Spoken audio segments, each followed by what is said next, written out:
Meus cumprimentos aos participantes do 10º Encontro Anual de Iniciação Científica, Tecnologia e Inovação. Eu sou a Maria Terek, acadêmica do 5º ano de Odontologia da Universidade Estadual do Oeste do Paraná, do campus de Cascavel do Centro de Ciências Biológicas e da Saúde. Participei como bolsista pela Fundação Araucária, do Programa Institucional de Bolsas de Iniciação Científicas, o PIBIC, e hoje apresento o trabalho intitulado como Epidemiologia das Infecções Odontogênicas em pacientes tratados no Hospital Universitário do Oeste do Paraná, o UP. A professora orientadora foi a doutora Natasha Magro, Érnica, e os coautores foram o Gabriel Luiz Lin e Gabriela Bonenberg. As infecções odontogênicas são assim chamadas porque se iniciam a partir das estruturas dentais. Portanto, elas possuem uma microbiota muito característica com a microbiota bucal normal. Cáries e doenças periodontais são as infecções iniciais que podem ser disseminadas para além do processo alveolar e alcançar os tecidos profundos da face, cabeça e pescoço. Portanto, uma infecção localizada e de baixa intensidade que exige um tratamento mínimo pode sim evoluir para infecções mais graves e que causam risco à vida. Os resultados da demora na procura por atendimento especializado, condições sistêmicas imunossupressoras, antibiótico-terapia inicial inadequada e a virulência do micro-organismo contribuem para a disseminação rápida e profunda desse processo infeccioso. As infecções odontogênicas apresentam duas principais origens, a periapical como resultado da necrose pulpar e invasão bacteriana subsequente do tecido periapical, e a periodontal como resultado de uma bolsa periodontal profunda que possibilita a inoculação da bactéria nos tecidos moles subjacentes.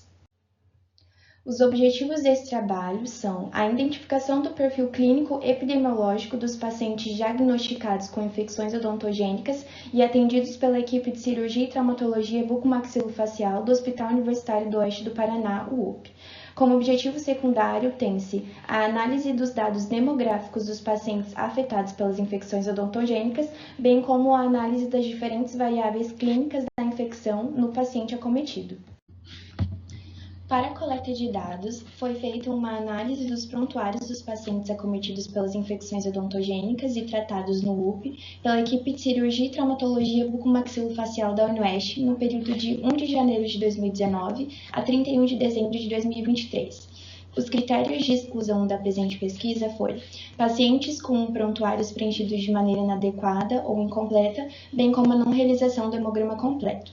A estratégia de pesquisa se deu pela coleta de informações acerca da idade e o sexo do paciente, etiologia da infecção, elemento dental mais acometido, manifestações clínicas da infecção no momento da admissão hospitalar, regiões anatômicas comprometidas, tipo de tratamento instituído e o tempo de internação.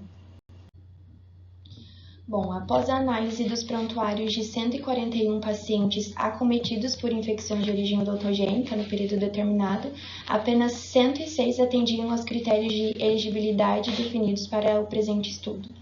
Dentre esses 106 pacientes selecionados, observou-se uma maior prevalência da infecção nos indivíduos da terceira década de vida e uma menor prevalência em indivíduos com 70 anos ou mais.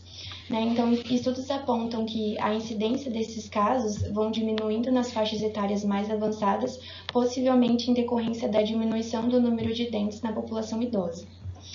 A média da idade no presente estudo foi de 27,7 anos e esse dado ele está em acordo com os outros estudos, com os outros trabalhos dentro da literatura, que possuem médias semelhantes com a presente pesquisa, como o trabalho de 7 dias e seus colaboradores de 2012, que evidenciou uma média de 28,3 anos, a pesquisa de Martini e Migliari, de 2012, que observou uma média de 27,6 anos, e a pesquisa de Favetti e seus colaboradores, de 2015, que evidenciou uma média de 25,5 anos. Com relação ao sexo dos pacientes, houve uma distribuição igual, Então, a literatura aponta resultados variados em relação a esse dado, enquanto alguns estudos indicam uma maior incidência nas mulheres, outros apontam uma predominância entre indivíduos do sexo masculino. Então, essas divergências nos mostram, e ressaltam a complexidade dessa relação entre infecção odontogênica e sexo e destaca a necessidade de mais pesquisas para elucidar esse aspecto. A literatura indica que a causa mais frequente das infecções odontogênicas é a necrose pulpar proveniente da cárie dentária e, eventualmente, da doença periodontal, como evidenciado em diversos trabalhos. Em convergência com esse dado, a atual pesquisa identificou que 89% dos casos tiveram origem periapical, enquanto apenas 11% tiveram origem periodontal. A análise dos dados revelou ainda que os dentes mandibulares posteriores são os mais afetados pelas infecções odontogênicas, representando 61,6% dos casos. Este achado está em concordância com a literatura, a qual aponta que a anatomia dessas unidades dentárias, caracterizadas por muitas fóssulas e fissuras, são propensas ao acúmulo de biofilme, além da localização muito posterior na arcada dentária, que dificulta a higienização adequada. Com relação a esse dado ainda, esses autores afirmam que o espaço submandibular é o mais acometido pela infecção devido ao envolvimento desses dentes inferiores com as estruturas do terço inferior da face, o que também foi observado e evidenciado nesse trabalho, em que o espaço submandibular foi envolvido em 63 casos.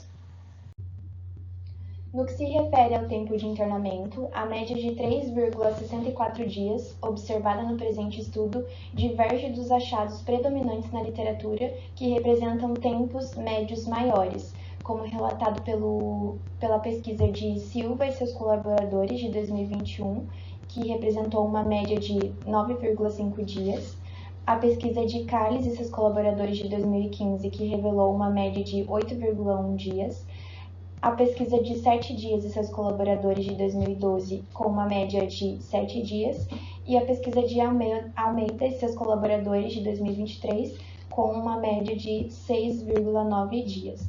A diferença dessas médias pode ser atribuída a fatores intrínsecos às populações estudadas, como faixa etária e a presença ou não de comorbidade de cada paciente. Então, esses fatores eles podem influenciar significativamente no tempo de evolução e no tratamento da doença. Em relação aos sinais e sintomas no momento da admissão hospitalar, edema, trismo e disfagia foram os mais encontrados dentro da literatura, pois esses sinais e sintomas fazem com que os pacientes procurem mais rápido o serviço de saúde, como bem representado por os artigos citados.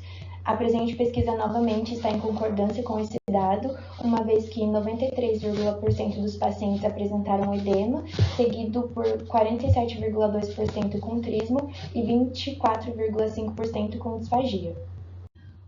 O protocolo de tratamento preconizado pela literatura consiste na drenagem e remoção da causa e antibiótico terapia, como observado nesses estudos referenciados. Esses dados corroboram com o presente trabalho, uma vez que a maioria dos pacientes, 38,7%, receberam este protocolo. A antibiótico terapia foi empregada em 100% dos casos e a escolha do antibiótico foi baseada na disponibilidade do hospital e na evolução clínica do quadro infeccioso. Neste estudo, a associação da ceftriaxona com a clindamicina foi o antibiótico que apresentou a maior porcentagem de uso, com 30,1%. A ceftriaxona possui um espectro de ação mais amplo para bactérias gram-negativas, enquanto a clindamicina é eficaz contra bactérias gram-positivas. Esses grupos de micro-organismos são comumente associados às infecções odontogênicas, o que justifica a alta frequência de uso dessas medicações. A combinação desses fármacos geralmente são adotadas com o intuito de proporcionar uma cobertura mais abrangente contra os diferentes tipos de micro-organismos envolvidos no processo infeccioso. Finalizo meu trabalho destacando a importância do estudo de infecções odontogênicas em diferentes épocas e regiões para entender melhor os perfis epidemiológicos. O diagnóstico precoce e a intervenção oportuna são essenciais para prevenir complicações graves e a compreensão dos fatores que influenciam essas infecções é fundamental para melhorar o manejo clínico e reduzir o tempo de internação do paciente. Agradeço à Fundação Araucária e à UniOeste pelo suporte financeiro concedido, que foi essencial para a realização dessa pesquisa, e agradeço ainda à minha professora orientadora pelos valiosos conhecimentos compartilhados, pelo apoio e incentivo ao longo dessa pesquisa acadêmica. Muito obrigada!